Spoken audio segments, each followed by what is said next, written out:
Welcome to Derailed Trains of Thought.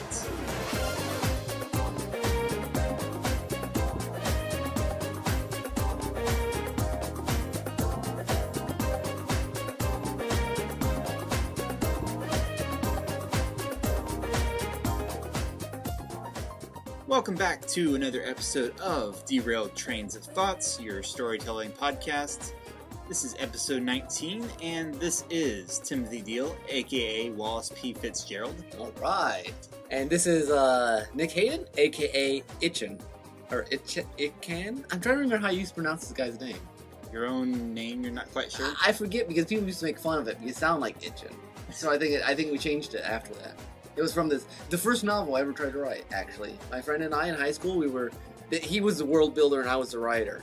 And there was these 9 gods and there was war coming. And I still have chapters of it somewhere. But I used it all, that was my name on a real-time mud we were on.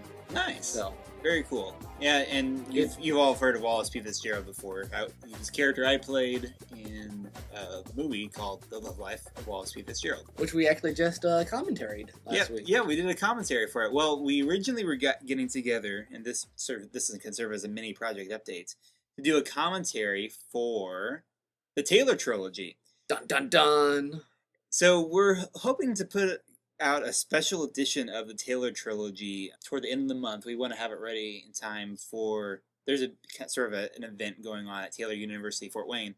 And so Nick, Natasha, and myself, and Aaron Brosman, a friend of ours who was involved in it. Who needs to get on this podcast sometime. Sometime, definitely. But we did a commentary for it, and then we were having so much fun doing a commentary for Taylor trilogy, we did one for Wallace P. Fitzgerald. So I guess, I'm sure we mentioned Taylor trilogy on the podcast before, but in case you haven't listened to all our previous podcasts, shame on you. It's a trilogy of short films about Mike and Sophia, who have various romantic mishaps between each other during their years at Taylor University. Nice set of romantic comedies as it pertains to college life. Particularly Taylor, but I think there's jokes and humor that anyone. Yeah, and they become more and more universal as they go along. Yeah, so. Definitely. So you can be looking forward to that. In the meantime, I think we'll. Nobody expects the Spanish Inquisition. Okay, that was weird. All right. Well, I guess you really can't expect them. No, I guess not.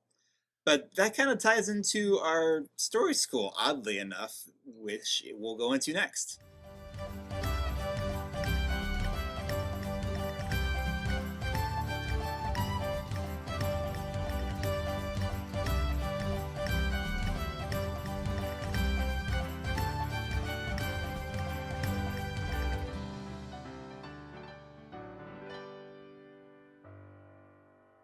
If you heard our sneak peek at the end of last episode, you probably groaned.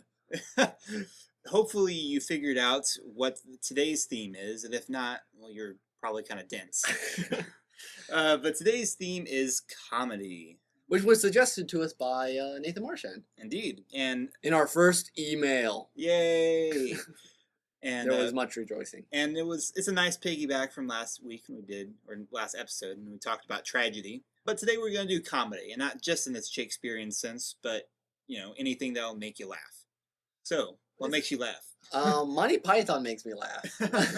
Homestar makes me laugh. Yeah? Oddly enough, Talladega Nights makes me laugh. I've not seen all that.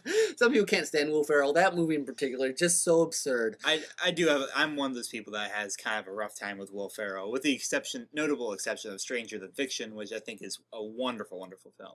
I guess absurd humor I enjoy, as in humor that is just off the wall. Joppa, if you've ever seen Joppa as a web series, is just that sort of like, either you think it's funny or you think it's just dumb. Well, Monty Python's a lot that way. That's true. No, the thing is, though, I'd say a lot of people enjoy random humor, but in some ways, there's kind of a right and a wrong way to do random. Family Guy is a kind of trashy show that should really not be generally watched, but I have to confess to watching it to a certain degree in college. I'm not particularly proud of that, but even people who enjoyed the early seasons of Family Guy would say that it kind of went downhill in later seasons where it became too random, where like just anything a character could say would warrant a sudden cut to a completely random, goofy scene, which can be funny sometimes, but overdone, it just kind of becomes overdone. I think the thing with random, and humor in general, but especially with random, is that humor depends on context. That there's a certain things that you understand how the world normally goes, and then this crosses the boundary somehow. Mm. When I used to write more humorous articles for our college newspaper, it was easy because the society was college society, and there were easy things to play off or not play off of. Romantic comedies for like the Taylor trilogy. There's certain ideas that are universal to romantic relations that you can then exaggerate, blow out of proportion, juxtapose with strange things. Sitcoms for a long time were popular because everyone had a family and knew what it was like to deal with a grumpy parent or whatever. And I think establishing that shared experience is necessary. Well, for random stuff, you have to make sure that people still have a ground. That's true. Yeah, for even like abstract humor, you have to have some sort of shared community. Let's say, okay, the Muppets, which can be quite chaotic at times, and we love them for it. But their grounding, I guess you could say, is entertainment, as in like the show business. In the whole stage show backstage in front and the stage adds a whole set of expectations. Yeah, like it's completely ridiculous to see this character making music by bonking little furry things on the head. But, the background for that is, hey, it's show business, all's fair in show. Yeah, and with things like the Muppets or Homestar Runner, which is kind of absurd humor, that eventually the characters themselves create their own set of expectations. That you learn how these characters interact with each other, and that becomes another source of That's humor. True. There's certainly a wide difference between the antics of, say, the Swedish Chef, who's just kind of crazy, and then you got Kermit and Piggy, and their humor derives a lot from the relationship kind of based stuff. And then you got Sam the Eagle, who's just a straight man, or tries to be. Yeah. So the characters kind of inform and bounce off the absurdity that's going on. Mm-hmm. I think Strong Bad, for instance, or Homestar Runner starts off, there's context with sort of 80s computer humor. But eventually, the characters themselves became their own jokes. That's true. I mean, you got weird things like Hamsar, a completely absurd character, makes no sense. And eventually, it becomes really funny because, hey, it's Homestar or Hamsar. Homestar is funny also because he's a lovable dope. But Hamsar is funny just because you never know what kind of La La Land you're going to get out of him. Well, then you get all the spin-offs like the Teen Girl Squad. The context of that is just ditzy girl humor and Strong Bad drawing badly. Arrowed! You do have to wonder if there's a possibility that they just they use that well dry because we don't have Homestar anymore, sadly enough. It is very sad. And speaking of Muppets, I was kind of before this discussion, kind of broke down some on my own scale, different types of humor. Muppets are very fond of puns. And that's a language base. That basically just says, look, everyone knows English, and we're going to play with it. And I love puns. I mean, anyone who know me knows that. I think we've said it on here before that puns are badly underappreciated in today's society. I think on this podcast one time I talked about reading The Pun Also Rises, the book about the history of the pun, and how they used to be much more important than they are now. Well, I mean, you remember Amelia Bedelia? Did you read those books? I think so, yeah. I mean, essentially, all her nuttiness comes off of different understandings of sayings, of words, and so forth. Sure, it's for kids, but hey, I mean, puns are still... Well, it's kind of a pure form of, to talk about some ideas from The Pun Also Rises, that puns play, you're doing 2 or 3 meanings at once. And a lot of humor is that way, where it's funny because it means this and it means this. Which English is an especially fertile language for that, because we borrow things from, like, everybody else's language. Yeah. So one thing can have many meanings, sort of. And then there's the physical humor, which is, universal just because everyone has walked and tripped, hit their head on a wall. My wife, I told her I was going to say this, my wife prefers physical humor to almost any other humor. She loves just people getting hurt, I guess. Even your son? Not my son. Oh, okay. Me? Yeah. Well, America's Funniest Home Videos has certainly proven the long-term value of that. I mean, it's basically been the same show for like over a decade, Yeah, exactly. 2 decades, maybe. I don't know. What fascinates me with that show is that those are all the instances of things that we have on tape. That's true. Which means how many of those happened off camera? That is very true. Sometimes life is stranger and funnier than fiction. That is very, very true. What were some of your other types? You had one other. I had fourth wall. I like fourth wall humor, which is kind of a specialized humor. Mm-hmm. But it's that, where you say, there's a scene in, let's talk about absurd humor in a different sense, in Waiting for Godot, which is absurd in the existential sort of view. But there's a scene where they're looking around. There's nothing on stage. They're waiting for Godot. It's talking about kind of this expectation for something, and nothing ever happens. There's only a tree on stage, and then these two characters.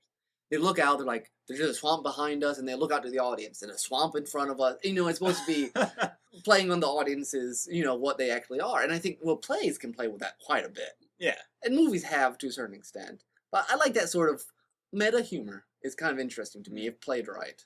Yeah, well, that makes sense. I mean, I think the term fourth wall comes from plays because it's the most literal expression. You've got the backstage wall, you've got the two sides, and then the fourth wall is where the audience is at. In case you never heard that expression before. And it's certainly most obvious in a play when there really isn't a fourth wall, as opposed to like a film where you could turn and, well, there's a wall there, sort of. And then sometimes they do it nudge, nudge, wink, wink. Let's see, the premiere of the second half of the recent Doctor Who series, they meet Doctor Who and like, have you found our daughter yet? And he's like, I've been looking all summer, which is, they were on summer break. He went off at the beginning of summer, and then we've just come back to him. He's like winking at the audience saying, look, it's another double meaning. The Order to Stick, a webcomic I follow, sometimes they include, he uses fourth wall humor a lot in that strip, but occasionally it'll actually play a factor in the plot, in the continuation. I remember there was one where there was two characters talking, trying to stay hidden from these people who were looking for them, and then there was a cutaway to their friend betraying them, saying where it was. The next panel goes back to them in their hiding place, and they're like, drat, that was a cutaway panel, wasn't it? That means they probably know where we're at.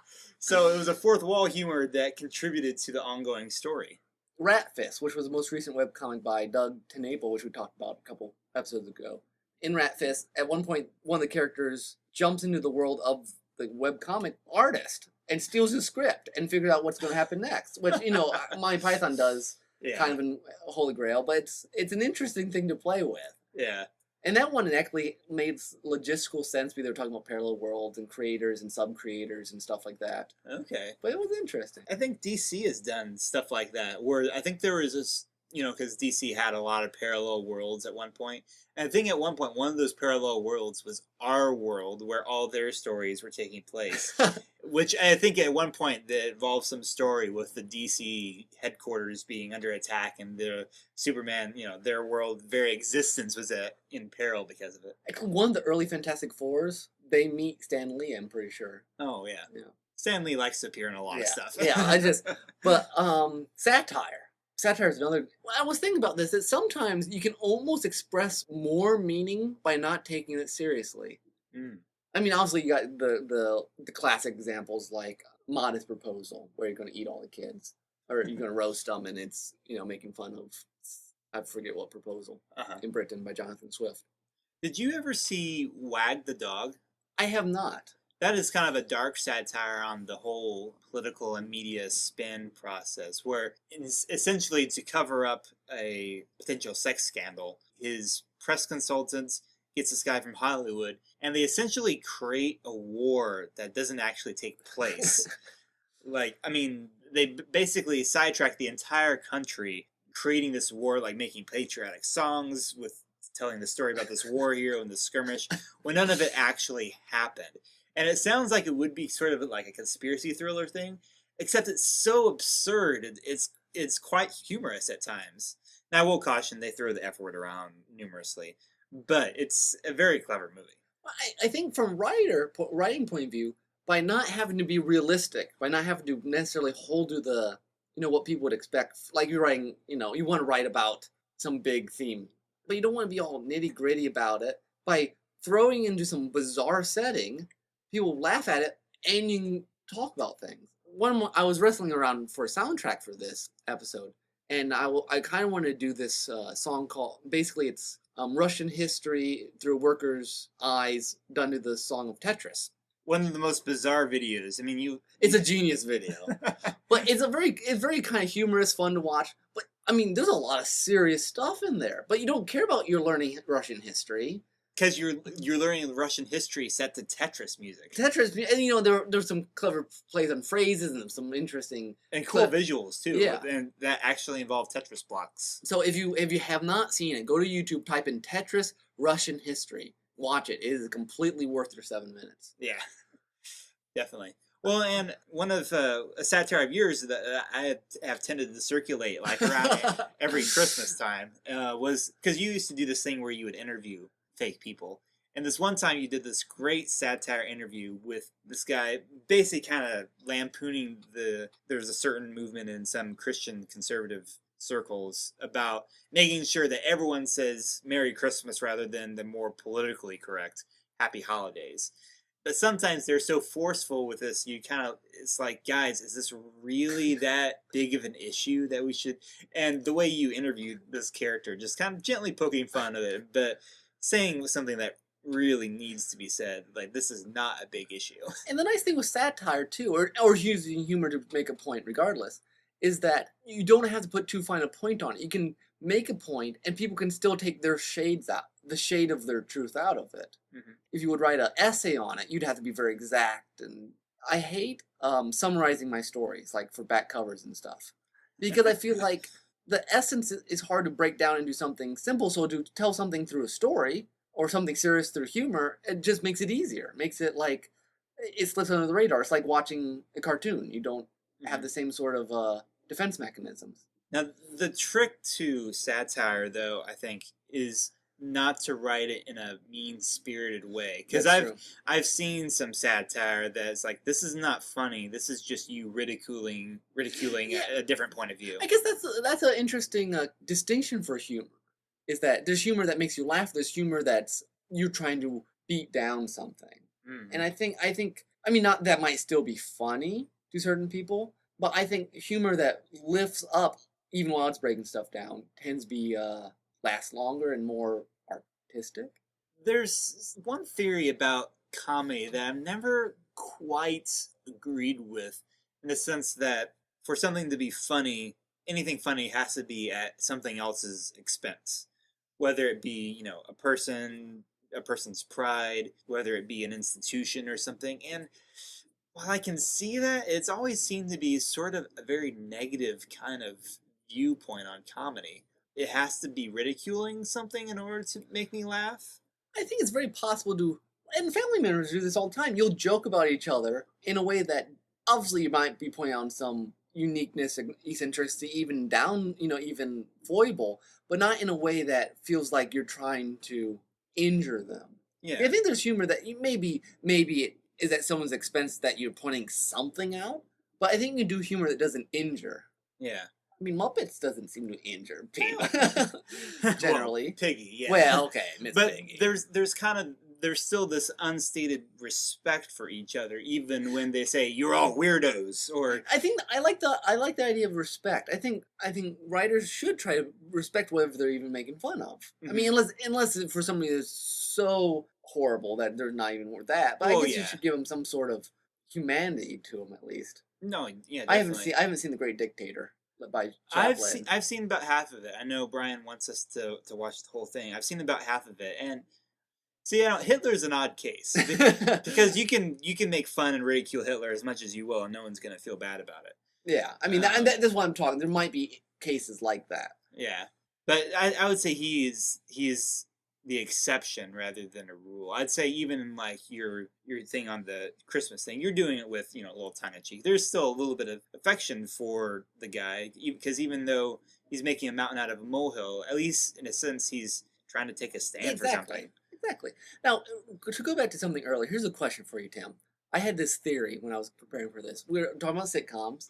There was a number of years, I don't know, probably between late 90s and recently, where sitcoms were just hard to come by. Nothing they would try and they just disappear after a season. I wondered if it wasn't because of the changing norms of families that the common experience had shifted so much. Either that, I'm not saying that's all of it, because also they kept using the same old jokes. I think that's a lot of it. I do seem to remember, like, in the late 90s, I was kind of sick of sitcoms, quite frankly, because there were so many of them on. So there could be a residual effect from that. But, well, it's interesting because sitcoms really have been changing with the times. I mean, you got shows like Modern Family, which is very funny, but shows, it updates the general structure. It's no longer you got the parents and the kid and the five. Like what was it with Tim Allen? Oh, Home Improvement. Home Improvement. That was that's a great show. Yeah, kind of your basic '90s sitcom, and you don't have that sort of thing hardly at all. True. You do see more comedies that take place in the workplace, to a sense. That's true. You've got The Office, which is probably more honest. That's true. To a lot of people, yeah, they may be spending more time at the workplace than they do with their own family. Yeah, for better or for worse. I just thought that was an interesting. I didn't know what if I had a point with all that. I just thought it was interesting, the changing reflection, because comedy tends to reflect what's going on. Actually, that's true. I mean, it tends to change with the times. At least the dressing. Well, I mean, I haven't really watched Modern Family, but doesn't it sort of have like different sort of family units? Types of family units, yeah. Yeah. I mean, it works because the writing's really good, but I wonder if they're trying to reflect more of where everyone is, possibly. And I don't know how much of the world's actually changed. I live in a very traditional family. Yeah. But you always hear everything's falling apart. So. Yeah. And talking about modern comedy, what do you think about current modern comedy movies? We mentioned last time that there's not much that really appeals to us. Why is that? Some of it is, a lot of comedy seems to be, in the movie realm, just having to break boundaries. That they're just pushing things. And like, it's funny because it hasn't been seen before, or it's funny because it's outrageous. That the gross out humor.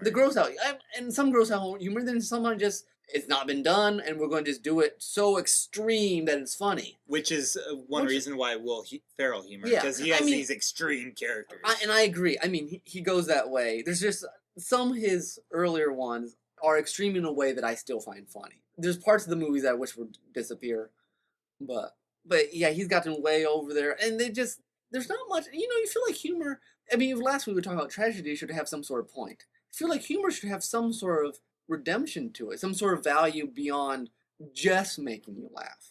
I mean, not that I'm all for laughing, but it's nice that if you feel like you're laughing and that there's substance to the laughter, like there's respect to it, or that it's making a point, or that it's all in good fun, and not just this, let's see how ridiculous in the sense of beyond anything you've seen before. Yeah, and I think that's kind of, the respect is probably the key issue, especially for me. I know with most modern comedies, I can't really laugh at them because I don't like the characters that much. I mean, okay, so a character is supposed to be kind of dim-witted or even selfish. You still need to be able to love them. You love Laurel and Hardy, the Marx Brothers. I mean, they're crazy, they're insane, but they're fun. But even more modern, I used to watch a lot of Simpsons. Even Homer's a dope. I mean, but he cares. He's not just dumb. I mean, he's dumb plus other things. And he can be incredibly selfish. Yeah. But then eventually he always remembers how much he loves Marge. Yeah. I mean, there's a sense that there's like an anchor, a center to it. And maybe that's it. That sometimes when humor doesn't have a center to it, because if you're just pushing outwards, you have nothing to come back to. You feel like there should be some sort of ground to your humor. Yeah. Well, it comes back, this is becoming very similar to our tragedy discussion in a sense. Maybe not in the sense that you want your comedy to say something, but it should emanate from a stance or a perspective rather than just, we're going to make fun of everything because... Yeah, I think you just start making fun of everything. I don't know, it doesn't work for me. Yeah, I've always felt, and that's certainly one thing that certainly bothers me about some modern senses of humor. The idea that nothing is sacred really bothers me. I've never... To me, it seems like if having something sacred makes everything funnier. Well, it's like how modesty actually makes a person more attractive because, there's something hidden, secret about that person. Good example there. Well, that's coming from a Taylor Upland professor that said that. At least in terms of modesty. But I can see how it applies to humor, too. If there's something deeper beneath the laughter, then it's going to resonate more, and it's going to be a more joyful laughter rather than a kind of flippant thing. And that's from Lewis. There's two okay, Rowan Atkinson, who I think is a very funny guy, Mm. Mr. Bean. Mr. Bean, you like the guy, even though he's just insane. But I remember going to see Johnny English with my dad, and that movie was just painful because you just felt like it got worse. I mean, you just got farther and farther away. You knew, and everyone could see what was going to happen, and it was going to go horribly wrong. Mhm. And you just couldn't quite. It was more painful. First season of The Office is the same way for me. First season of The Office is too painful.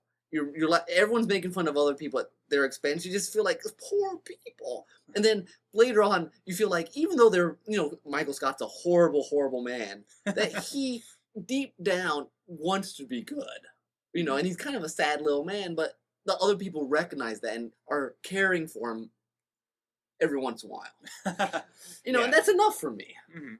My dad can't stand The Office. It makes him way too tense. Yeah, I've never been a fan of The Office. I mean, at least in the sense of I'll sit down and watch it. It's like I would probably have the same reaction as your dad. Actually, well, of course, your dad actually being a boss would probably it probably doesn't help. That's true. That's true. Because it is uncomfortable sometimes. But I felt like after the season or a season or two, it found a balance where everyone they respected each other a little bit more. It wasn't quite so heart-wrenching. Mm-hmm.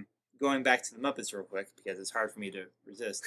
I do think that idea of respect comes a lot from Jim Henson's own worldview and how Jerry Jewell, the main writer, understood that. And they'd said as much there. That's not completely my own interpretation. So. Oh, here, Riff Tracks. No. Or Mystery Science Theater, which I've never heard of either of them. Their whole point is to watch a movie and just kind of make fun of it during it.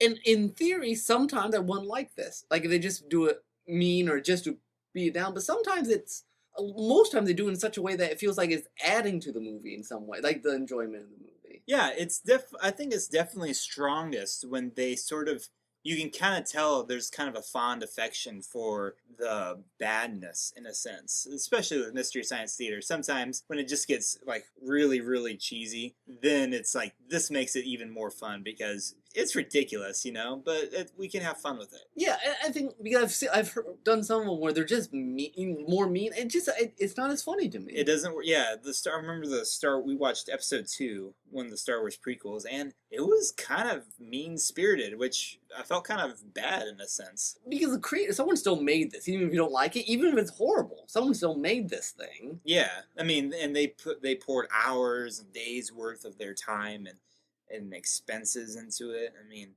so it is kind of a fine line I think they walk. But I mean, when they're good, they're really good. Yeah.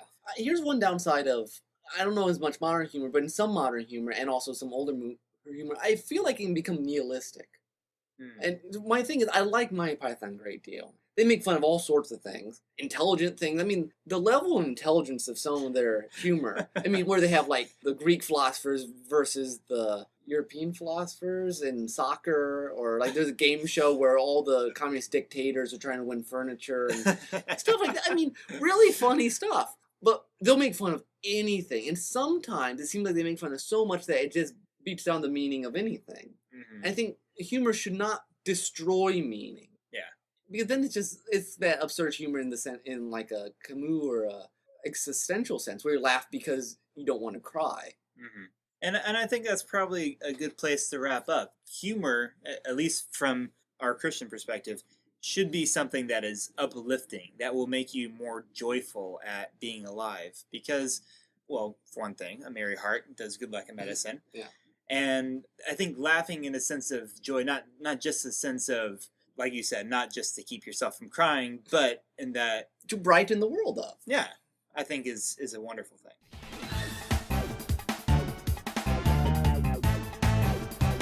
What's going on?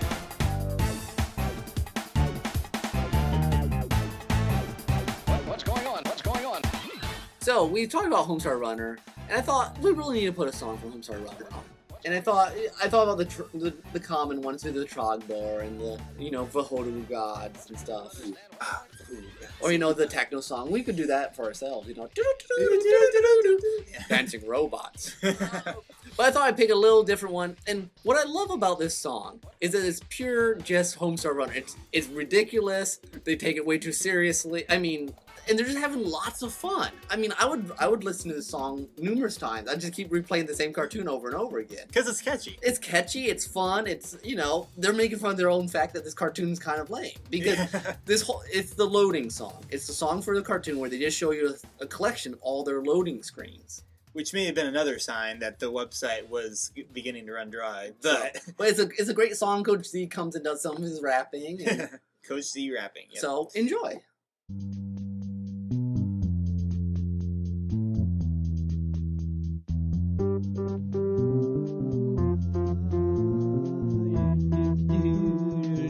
It's the loading screen. It's the loading screen. I can't believe this cartoon. It's all the loading screen. It's the loading screen. It's the loading screen. I can't believe this cartoon. It's all the loading screen. It's the loading screen. What a load! Loading screen. A total load! This cartoon. A grand load! Loading screen. It's the loading screen. It's the loading screen. I can't believe this cartoon. It's on the loading screen. It's the loading screen. What a load! The loading screen. What a load! Loading screen. What a load! Loading. Come and take a peep at all these loading screens and tell me, have you seen all that the load can bring? Just a little something while a cartoon loads. Watch a looping animation that you can behold. All the wonders Coach Z's been talking about. Dope tracks and dope beats, I can offer you that. So much more of Coach Z yet remains to be seen. Yo, Homestar, come and peep these loading screens. Hey, I remember that loading screen. Do you remember that loading screen? Don't you, Fred? Remember that loading screen? Maybe you should tell them all about the loading screen. It's the loading screen. It's the loading screen. I can't believe this cartoon. It's just all the loading screen. It's the loading screen. It's the loading screen. Is this cartoon seriously just all the loading screens? It's the loading screen. It's the loading screen. I can't believe this cartoon. It's all the loading screen. I like that loading screen. I love that loading screen. I don't like that loading screen. I kind of like that loading screen. Tap that foot, old Homestar One. Tap that foot, tap that foot. Tap that foot, old Homestar One. Tap that foot, tap that foot. Tap that foot, old Homestar One. Tap that foot, tap that foot. Tap that foot. Come on, old Homestar, tap that foot. And that was The loading song. the loading song. Is it called loading screens? Loading I think the skit's called Loading Screens. Okay. That's true. I don't know what the name of the actual song is. Probably the Loading Screens. Well, if the Brothers Chaps are listening, please let us know. we would love to know. And we'd love to have your autograph too, actually. yeah, come on our show. Yeah, that'd be We'll do awesome. an interview. In your voices only, though. Yes, exactly. Our next segment today will be Cinema Selections with Brian Scherschel.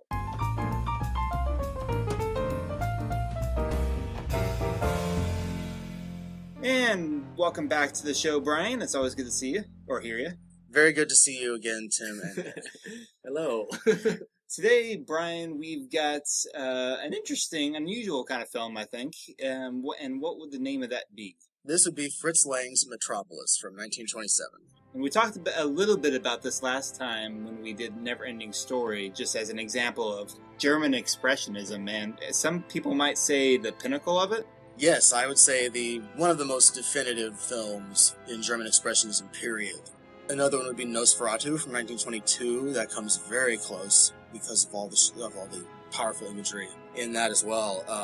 But this is pretty much it. I'm glad we did have Never Ending Story as a segue for German Expressionism, because you probably got to see some of the connection between the two. Yeah, In the cinematic technique. yeah, I was definitely thinking about the vivid imagery stuff, because this movie has a lot of vivid imagery that I can see how it just really stick with an audience. Yeah, there's a couple scenes I'm like, this is a great shot. My first one was when Frieder, is that how you say the name? The main character's name? I say Frater. Frieder.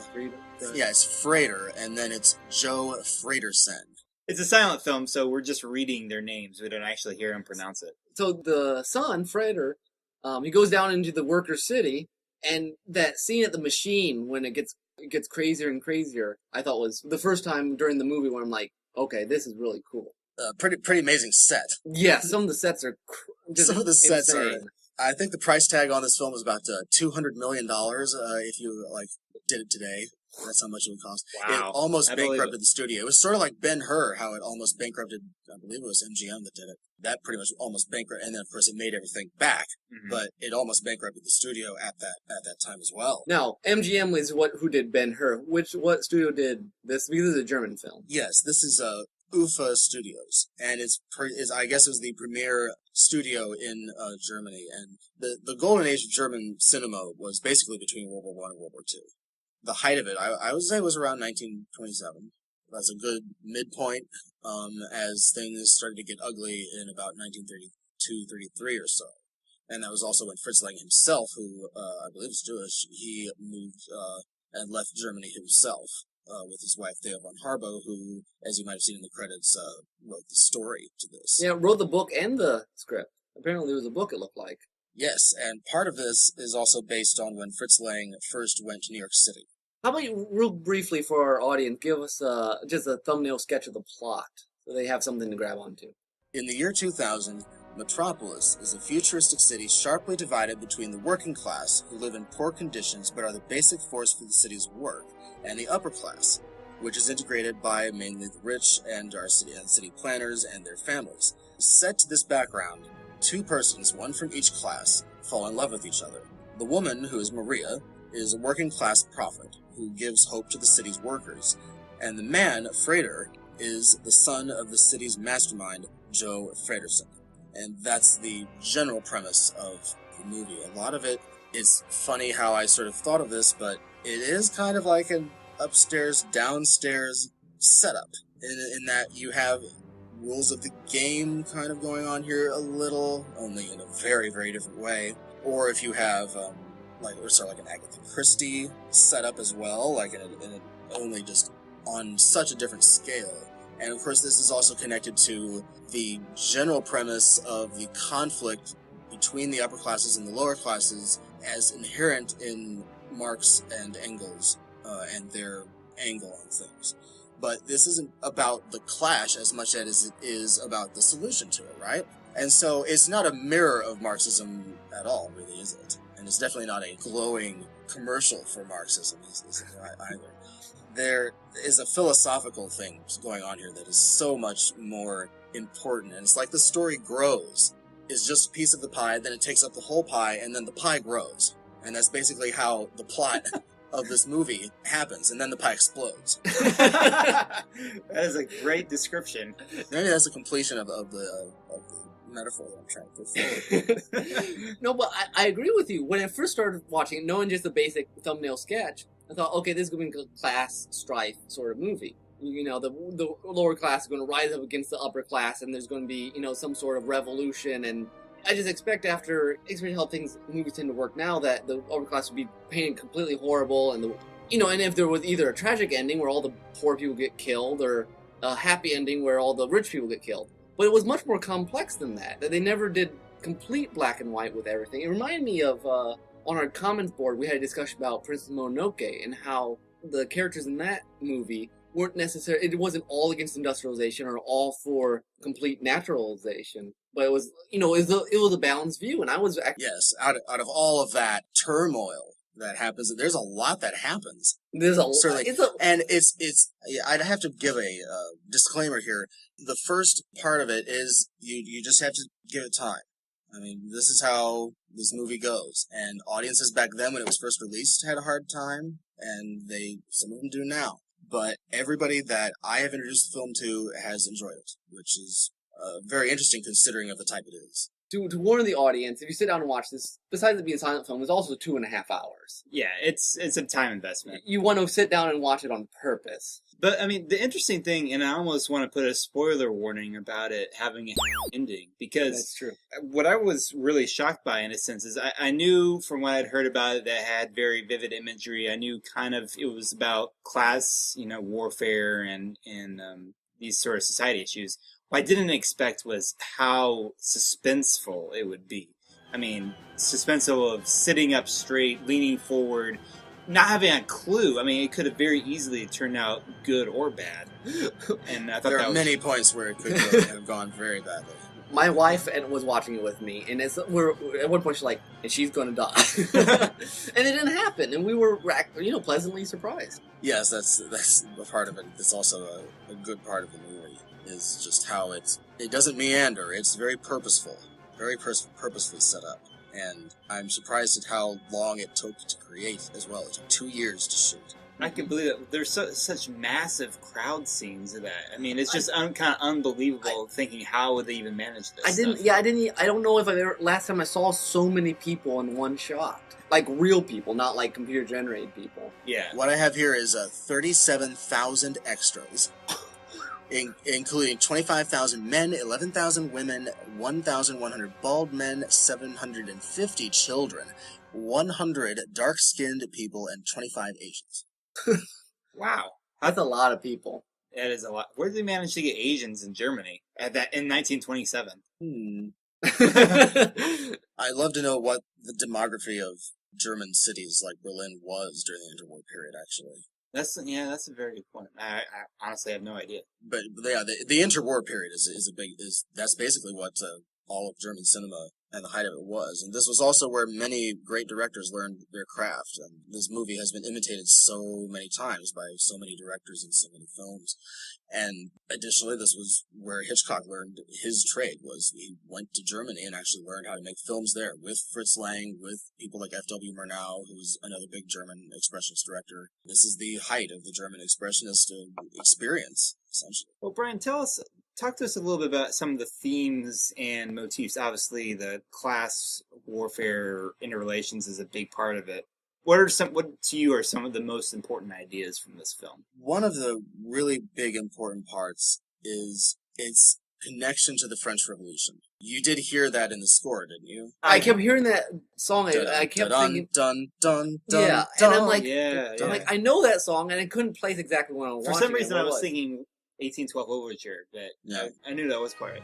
Yeah, I noticed that. It's funny how the score, this is the original score for the film, which I love intensely. It's probably the best silent film score I've ever heard. It was a fabulous score, and it helped the scenes tremendously. I have to give the writer, the composer, some credit here because he had to compose how much music for this for how long of a period. I mean, this is the entire thing. Yeah. Well, it's long enough that you start picking up themes very quickly that would recur, and it worked really powerfully. Even the Moloch theme from the start, yeah, where Frater recounts it to Josaphat. Even there, you get it back. And then the workers' theme.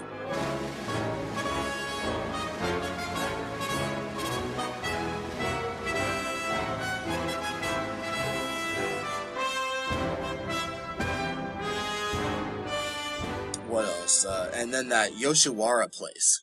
That has that score with the theme of, which is like a vaudeville-esque theme, yes, which goes out of control, and because Yoshiwara goes out of control. And yeah. I think that's a perfect name for and that's one of the themes of the film. What is Yoshiwara exactly? That's the club where the robot would do all the dancing. Okay. Yes, it's the club where the robot does all of her fancy dancing.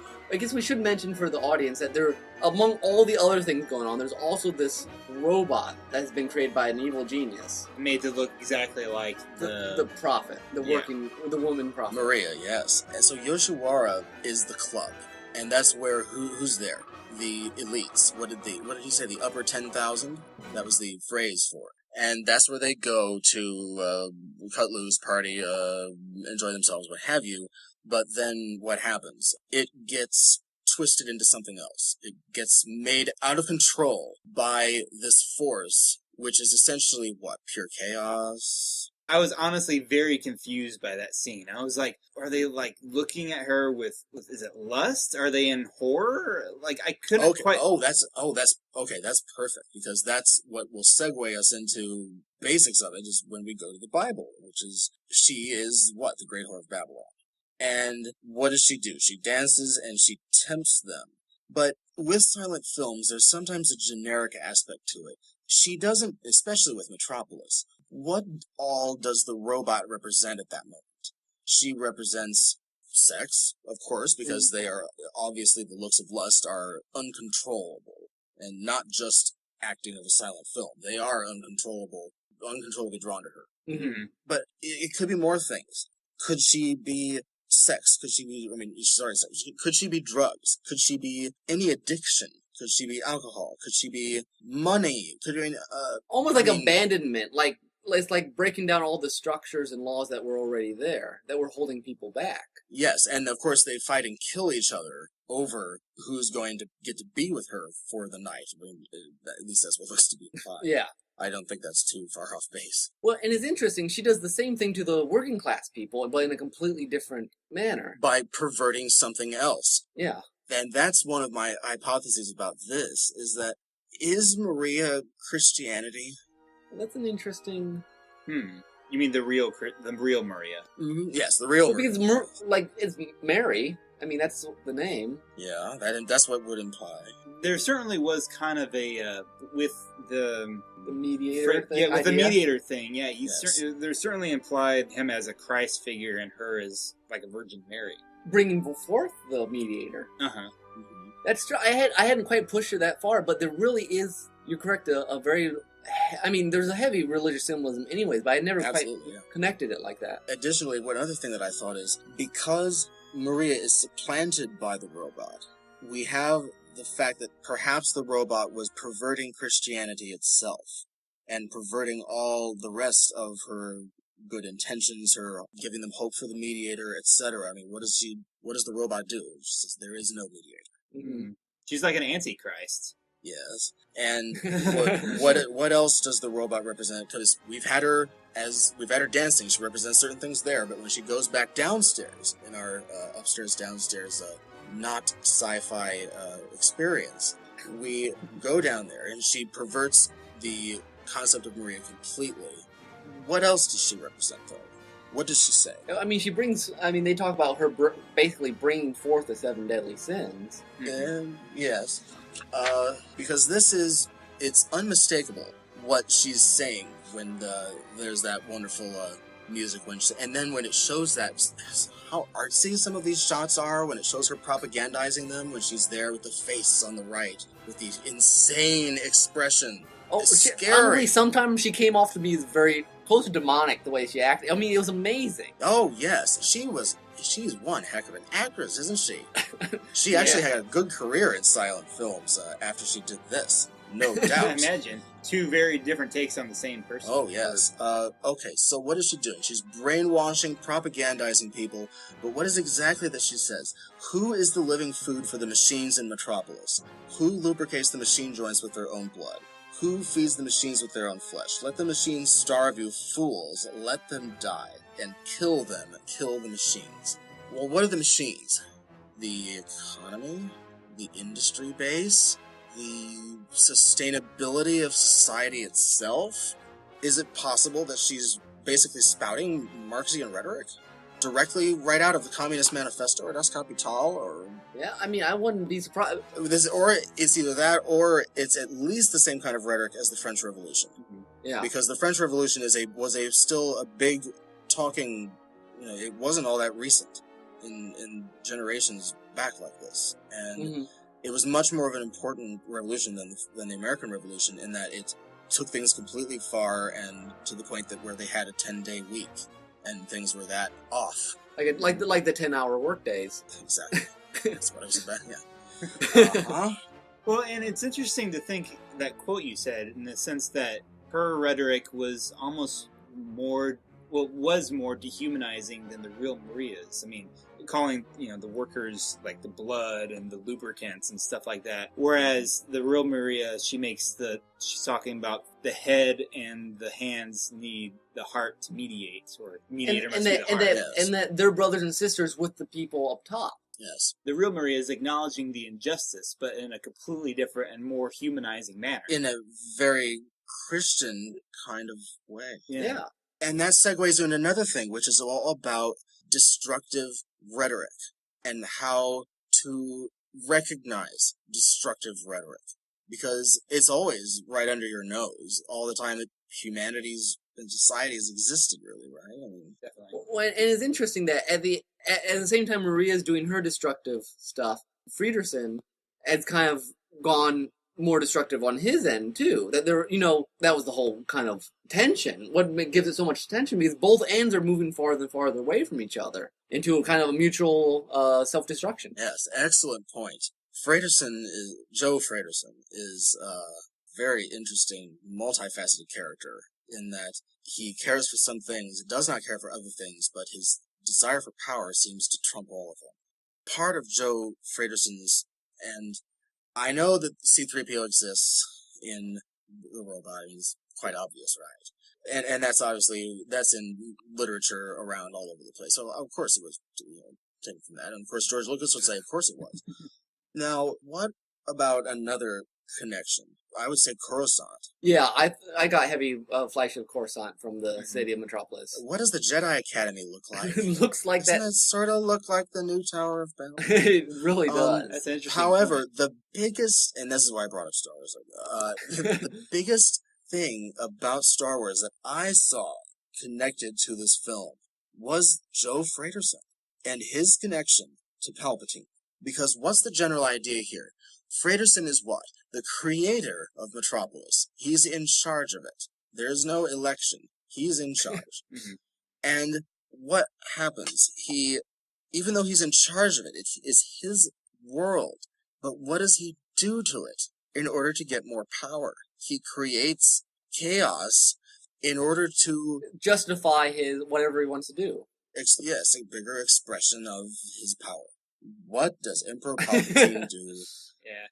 Creates an entire galactic civil war in order to... He creates a civil war, and General Grievous breaks into his penthouse apartment, and what does he say? I'm not afraid of you, even though he planned the whole thing. But I found a lot of connections just to that general idea of subverting your own creation in order to just have more power over it that you couldn't before. I mean, that makes a lot of sense for his plan, because his plan, at first blush, looks like it doesn't make logical sense. He's like, oh, just let him destroy everything, so that then we can punish him. He just wants Maria subverted, but instead the robot does whatever Rotwang tells them, or tells her to do. It's hard to tell sometimes. Yeah. And this brings me to, additionally, the grand concept of false prophets. Because that's what the robot is for the workers. She's a false prophet. And she's a destructive false prophet. And we know how they react once they know they've been fooled. And then the whole general idea of propaganda there. And the French Revolution, when they do it in the score, it seems like there's a note off. It's just not quite right. Yes, that's on purpose, and I want to say it's because it's maybe like a poor imitation of the French Revolution, or maybe just mocking the general train that they were on at the time. Yeah. Perhaps. But I think the French Revolution theme is used 5 times. It's used quite liberally during that one portion of the film. Speaking of the false prophet, it reminds me, the scene I thought was that first really hooked me on the movie, where the workers are working the machine and then it goes out of control. And then Frieder has this basically vision of Molech, which, if I know my Old Testament gods right, is what they would sacrifice their kids to. And then it's interesting, at the end of the movie, the false prophet basically moves the workers to a place where they're sacrificing their kids on purpose, as opposed by accident, or as opposed to the machines doing it. And that is the Moloch theme going full circle. Yeah, I mean, it's really clever how many... It really is a perversion. I mean, the first half and the second half are kind of reversals. Yeah, it is pretty twisted, because you think they're throwing off their chains of slavery, but in a sense they're being manipulated and, as much as they ever were. Absolutely, even more so. And for a completely destructive and chaotic end. You talked a bit about how Metropolis could have influenced Star Wars. What other movies do you see Metropolis? I'm sure it's had an impact on a lot of movie making, even beyond George Lucas. Quite. It's been imitated many times, sometimes in subtle ways and others in not so subtle ways. One of the ones that I recognized automatically was the final scene in the cathedral, which is a reference to what? Or which is referenced in the original Batman by... Tim Burton. Tim Burton, starring Michael Keaton and Jack Nicholson. See, I kept thinking of Destroyer. So. Actually, I do have to make a plug here. This show proves yet again all good movies end in the clock tower. Anyways, oh, yeah. Church Tower in this case. Church Tower. Yeah, I mean bell tower. And it's true, I didn't really expect this movie to kind of go out with such a kind of some might be tempted to say campy way with the hero fighting a villain on top of the building. I'm sorry, I'm sidetracking Brian's answer, but I thought what was fascinating is they put all these big ideas, but it also has all these kind of stereotypical or archetypal. You got the mad scientist and the the star-crossed lovers and the Shakespearean two people that look alike or switch places happen. Both with Maria and the robot, and then also Frieder and 11811 or Georgie. That's Georgie, true. yeah. So it had a lot of Shakespearean sort of archetypes going for it. And also Rodwang, the mad scientist, he, in some way, I think they didn't even have the word technocracy back then, but maybe that's why the word exists. We know it exists now, and perhaps he was the archetype for that, in that who ultimately controls the robot, Schraderson or Rodwang? Rodwang does. So back to Tim's question, are there other directors? Yes, a number of them, very big directors. Lucas, looks like we have Kubrick, Dr. Strangelove. The mechanical hand. Mm-hmm. That's another Star Wars thing, is the lost hand and the glove. I forgot That's about true. that. Okay, that's a fourth That's connection. 2001: Space Odyssey, Beneath the Planet of the Apes. And that, I believe this says a close-up of someone's hand on a factory button, painstakingly recreated. What else? Star Wars: A New Hope we've done. Mm-hmm. Close Encounters of the Third Kind. Let's see. The India sequence features a close shot of hands pointing at the sky, which closely echoes a shot in the Babel sequence of Metropolis. Interesting. Where are you reading this? Ghostbusters, 1984. This is just from IMDb. The scene in which the Art Deco temple emits plasma and lightning. It is resembling to the Heart Machine scene in Metropolis. Yeah. I have to say, one of the reasons I got interested in this film a while ago when I saw Dark City, which, from what I hear, was a lot of the architecture and art design was influenced from Metropolis. Yeah, especially the clock thing. Right when things go. Yeah, I can see that. And that robot design was really nice. That's true. It was a slick robot design. There are movies in the 50s that don't do that good of a job for. The laboratory, Rotwang's laboratory. Quite impressive, and the robot itself, of course. It occurred to me how much more impressive science fiction this was than, say, this island Earth. Well, I hesitate to say that this is science fiction. Well, okay, it's set in the future, but that's about. Yeah, that's about where it ends, really. Well, but science fiction sometimes. Sometimes it overlaps. In science fiction, sometimes it's basically commentary thrown into some sort of fake world. Mm-hmm. Kind of like 1984. 1984 sort of thing, yeah. Brave New World. Brave New World, yeah. I know I was reading Roger Ebert's, one of his reviews about it, and he also commented how the whole idea of this city just kind of being filled with, the futuristic city kind of filled with sin and decadence and sort of oppressive to live in has inspired any number of films from like Blade Runner to The Fifth Element. Total Recall, Mars. Yeah. Mm-hmm. Where it's kind of a hellish environment. Hellish for the viewer, too. Yeah. Oftentimes, yes, yeah. Right, because Georgie, where does he decide to go when he has freedom here?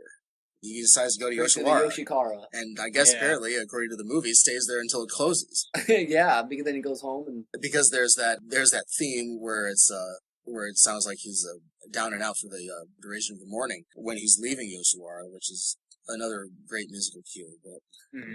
So, man, upon getting his freedom, immediately goes and...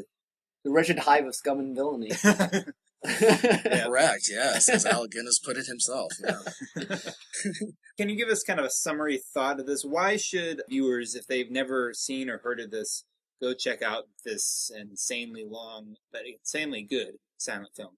Metropolis is an exciting and meaningful adventure that is, in a way, a reflection of our own society. As universal as it was when it was originally released, Metropolis, the crown jewel of the German silent film era, is a fantasy about the realities of human existence. Nice. I can tell you always work on your summaries, so we appreciate that. Yes. I want to be able to plug this movie because so many people have rated this so highly to this day. If you look at the top 250, how highly it is still rated.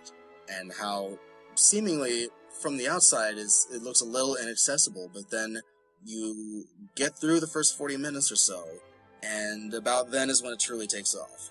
And then you can hold on to it. After the prologue. What about an intermission? What more of a better intermission for any movie have you ever seen?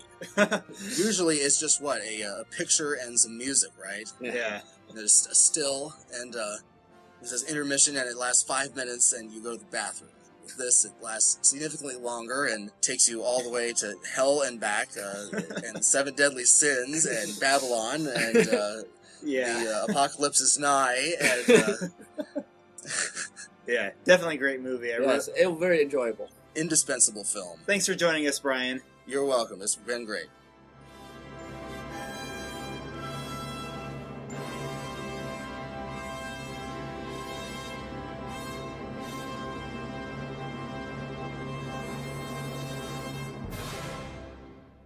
So that was Cinema Selections, and if you've seen a movie that we talked about on Cinema Selections since we've been doing the podcast, let us know. That might be a nice little thing to include info for our 20th episode, which is coming up very soon, which means this is a good time lead into our contact info discussion, Nick. Yes, you can visit us on our website at derailedtrainsofthought.blogspot.com. Subscribe to us on iTunes. And if you haven't recorded a little segments that you would like us to play on the 20th episode, there's still a little bit of time for you to do that. By the time this episode comes out, so I'd say if you get it to us within the next few days, we will be able to stick it in there somewhere. And you can email that to us at derailedtrains@gmail.com. Yeah, we would love to hear what you think, other topics you'd like to talk about, things, just impressions, thoughts, death threats. I mean... That could be interesting. Money. Do we have a PayPal account? We should. We should. Definitely. Yes. 99 cents for a podcast. All right. Confuse a cat. With that said, I guess it's up to me now to introduce the soundtrack. This is a case where great minds think alike, because Nick and I both were tempted to use this song, just because it's so ridiculous. This is from a song from Overclock Remix, actually written by DJ Pretzel. The one and only DJ Pretzel. Who runs the whole site. I think, funny enough, it's kind of odd that this is the first song of his that we're using. No, he has like 50 of them. Yeah, I think he might be mortified that we chose this one to start him off with. Because I think, like, in his description for the song, he says, like, this would be what? If you played Insanity, you could play this as proof. Yeah, for trial or something. But, name of this is Hillbilly Rodeo. It's remixed from Bubble Bobble. Great game. And it's just completely ridiculous. It's actually DJ Pretzel himself doing the yodeling. So yeah, you know you're in for something goofy. And with that said, be ready for our 20th episode coming up soon. Extravaganza! It'll be awesome. 4 hours! No. Hour. Alright, but you'll just have to wait and see. And so with that said, enjoy the song. This has been Tim. This has been Nick. Bye-bye. Adios.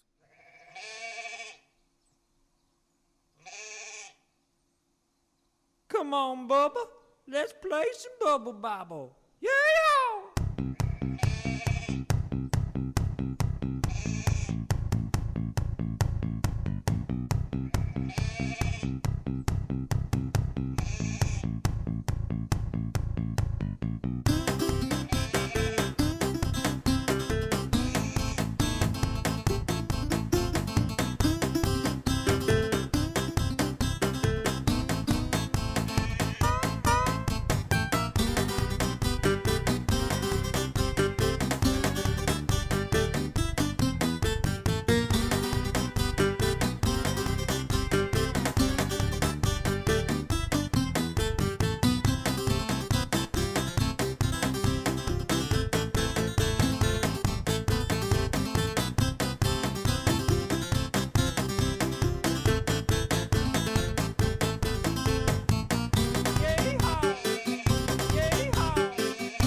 It's the moment you've been waiting for. So what about that new season of The Event, Tim? Man, I cannot wait because I had totally watched the events all this time. It was like Lost, but even better. Yeah. Bring your children.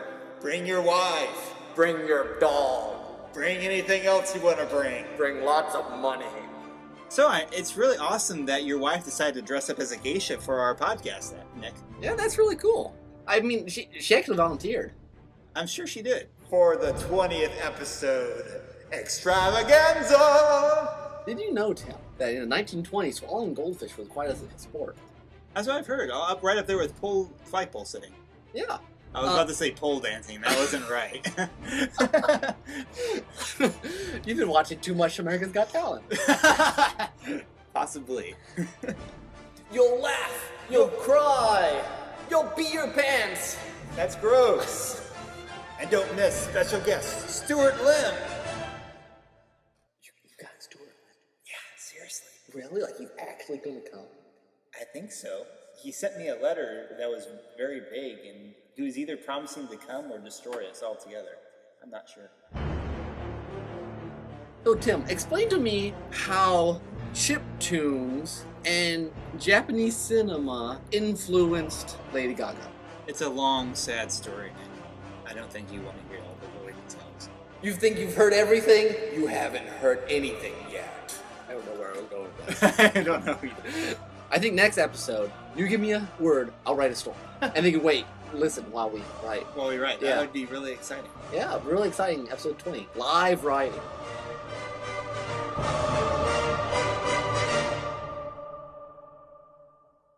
Scratch. How do you spell the? T-E-H?